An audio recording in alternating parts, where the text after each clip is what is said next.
What's going on, guys? Brandon Harding here. I hope you're having a great day. Literally just got back from the gym, got showered. Now I'm going to chill out for the rest of the night. Finished recording a vlog also that's going to be uploaded on Tuesday. Still got to edit it though. Before we get on to that vlog, I think I owe you guys an explanation on the way that I ended my last video, because I kind of ended it on like a little bit of a to be continued cliffhanger. And I think I owe you guys an explanation on the reason I ended it like that. If you didn't catch the end of my last video, this is what it looked like.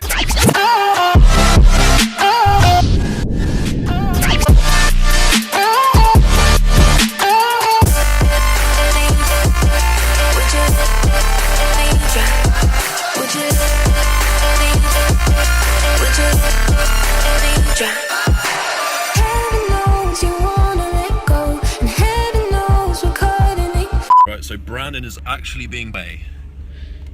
You can't see, but he's literally being taken by event management and security guard to the police. Now, there was a lot of speculation on what actually happened at that festival, because we was at a festival, and why else would an individual at the very end of the night need to be taken away by the police? I ended up getting a lot of messages off like individuals asking me like, did I get too drunk? Did like I do anything that I shouldn't have done? Did I get in a fight? Honestly, I don't remember the last time I had a fight, to be honest, but the whole night, like, we didn't drink at all. Like, that was not the reason. Before the situation happened, ended up having a really good night at the festival. Originally, we wasn't meant to be going to the festival. Our friend was kind enough to get us tickets literally last minute. I think there was 8 of us in total, ended up going down because we found out that we could go the day before. People that we actually went with were such like good company. A lot of them I already knew, and some people that I met that night for the first time. That made the night really good. Other than the fact that it was a little bit muddier than I expected it to be. I mean, it rained earlier, so it was kind of to be expected anyway. It just kind of made like the whole experience a little bit more annoying, but even so, it was a really good night. The night came to an end. Then me, James, and Alicia. Alicia is James's girlfriend. We've all been friends for a while. Walked all the people that we was with to their tents that were stopping for the Sunday. James had work in the morning, and I wasn't really feeling a second night, so we ended up heading back. But we walked them guys back to the tents first, then walked half an hour back to the car to basically set off on our journey home. Then when we got back to the car, I remembered that I brought my drone with me, so we thought it'd be a really cool idea to get some like cool drone shots of like over the festival now that everyone had like left. Get a cool shot of this castle that had lights beaming off of it that looked really cool, and there was a really cool disco ball with all these lights shining off it as well. And we thought it would be such a waste to not get these sick shots of the vlog, because where else were we going to get this sort of content? And we was honestly there anyway to make a good video, so we thought, why not? We're going to shoot the drone up and get these cool shots. Now, when we got to the footage, we flew the drone back. It was honestly in the air for like 5 minutes, and when the drone was flying back, security guards came over to us and was like, are you the pilot of the drone? And I was like, yes, like I'm holding the controller, I'm flying it back now. And they said like, can you please fly it back? And I was like, I'm flying it back right now. And then they waited around for a little bit. Then the security guards receive a call. They want to speak to the drone pilot. Bearing in mind, we were literally just about to drive home. Like, it was 2:30 in the morning. James was so tired, like he had work, and we were literally just about to head off. Then what happened next was basically they took me back with them in their car, leaving James and Alicia back at the car. They took me in for questioning. I was at this like table, this questioning table, and they was like, why were you flying the drone? Like, what was your reasoning for having the drone? And I was like, I'm here to make a video. Like, I'm a YouTuber. Like, I make videos. That's what I like to do. And they were like, how do we know that? I was like, dude, like, look at my videos. Like, this is what I do. And they didn't believe me. They was like, you could have been dropping drugs after people. You could like be a terrorist. We need to confiscate your drone to investigate the situation, to basically look at the footage to see that I was just like trying to get like sick angles, to know that I wasn't dropping drugs after people over by the tents, and that there wasn't a bomb inside my drone. Like, honestly, I couldn't believe it. Now, obviously, I just spent £1,000 on the new Mavic Pro, so I was quite defiant, honestly. I'm like giving it back. I was like, you're not having my drone. Like, I just bought this and you want to just take it off me. Eventually, I did give in and give them the drone, because I realized it was quite inevitable. Like, they needed it, and if I didn't give it them, there would have been further consequences, but it still sucked. Now, this is where it got interesting. They told me it's a criminal offense. I am breaking the law if I fly my drone over crowds of people. When the festival had ended, there was around 10 security guards and maybe like 5 individuals like slowly like migrating to their tents. Everyone was like out their face. Most of the people was already home, and there was no one under main stage, nobody near the castle. Therefore, no laws were actually broken. Secondly,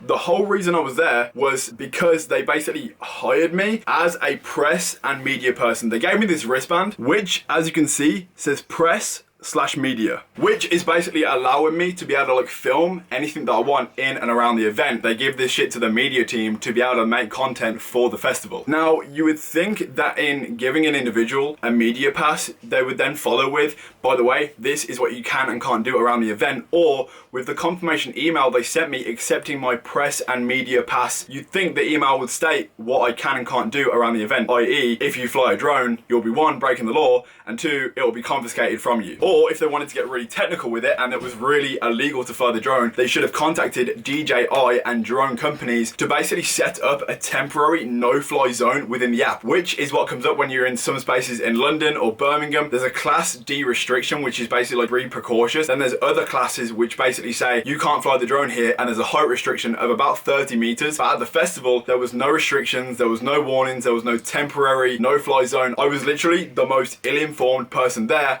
and I was the only person that really needed a drone to do the reason he was there. But over the past few days, this happened literally 6 days ago, and I've realized that sometimes in life, things are gonna get you down. Obstacles are gonna come and try and knock you off your feet, and that is honestly what life is about. Life is gonna test you. The person that you are when life is difficult is the person that you will become. That is what defines you, who you are. When difficult situations arise, it's how you react to that situation. I may get my drone back. They're not going to confiscate it forever. They're going to see the evidence, they're going to see the video, and I'm going to get my drone back, and all is going to be okay. Things happen, and if anything's happening in your life, like an obstacle comes and just knocks you off your feet, something really unexpected or something that just seems so unfathomably unfair, that's going to happen. And I want to show you guys that that is part of life, and I want to do my best to be a good influence to show you how to react when these situations happen and how to grow as a person and to be a good person and to be a good friend and be a good individual and to be a good member of society and to just do the best you can to be a good person. And honestly, I got my drone taken off me. It's one of those things, but hopefully I'll get it back when something bad happens. More or less, something always good happens shortly after that. It's kind of the way I've realized the world works. When something bad happens, something good happens, the world kind of wants to keep you on a level. Like something really good happens, it's going to knock you back down to parallel, and you can only grow and learn from these situations. And if you don't learn and if you don't grow, these situations are going to beat you down and put you in a place that you don't want to be. So learn from your mistakes. That is what I want you guys to take away from this video. I am almost going to end the video here. I hope that you found this video entertaining. I keep on knocking this curtain, it's really annoying me. I'm going to move over here. I hope you found this video entertaining. I'm sorry it was just me just like talking, explaining the situation. The normal vlogs will be back on Tuesday. Just wanted to address this before I did get back into normal videos. So I think that's it for today's video, guys. I really hope you enjoyed it.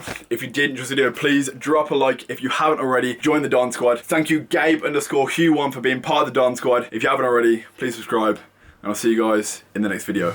Peace.